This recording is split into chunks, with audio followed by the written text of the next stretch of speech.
Greetings, family. If anyone is interested in knowing a little bit more about Kemetic Yoga, I just wrote this little write-out explaining a bit about Kemetic Yoga. So if you're interested, keep listening. If you want to listen later, save it, listen to it later. It reads, what is Kemetic Yoga?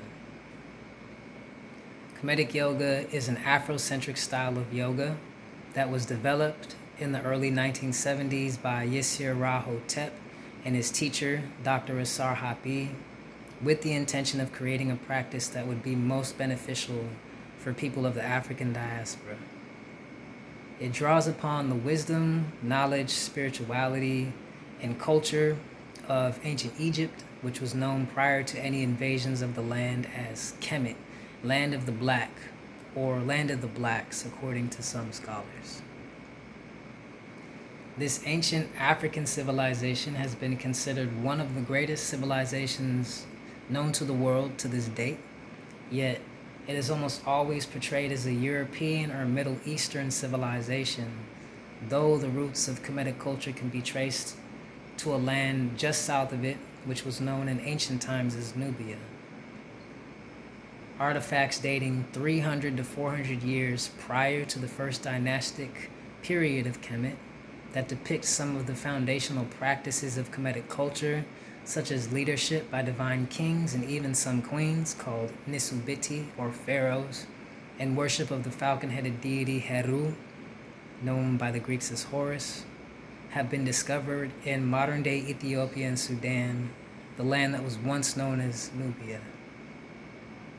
The fact that early scholars on Kemetic civilization either purposely denied the blackness of Kemet or argued that there was no way African people can possess the intelligence to create such an advanced civilization shows that racism, specifically white supremacy, has played a major role in portraying the ancient people of Kemet as non-African people.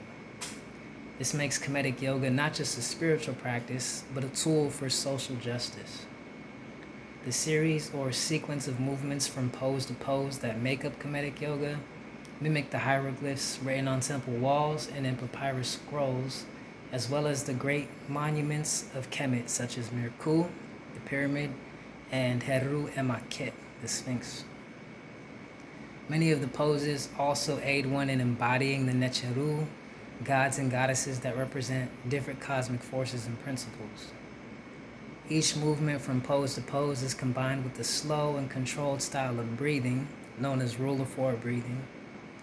We also focus on the movement of settled energy in the body through visualization that's in alignment with the breath, as we cultivate what are known as mental skills, such as patience, perseverance, concentration, qualities vital to success and fulfillment in everything we do.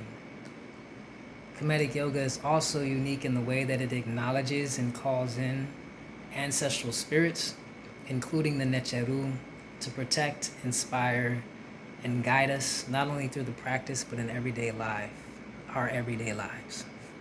This is why Kemetic yoga is recognized as being a tool for ancestral healing and inner alchemy. We begin to heal not only ourselves as we develop this practice, but the ancestors who came before us, while modeling and creating a path for the generations that follow. If you're interested in learning more about Kemetic yoga, keep following me here where you're at. I'll keep sharing more. And look out for workshops, classes, all that stuff. No tip.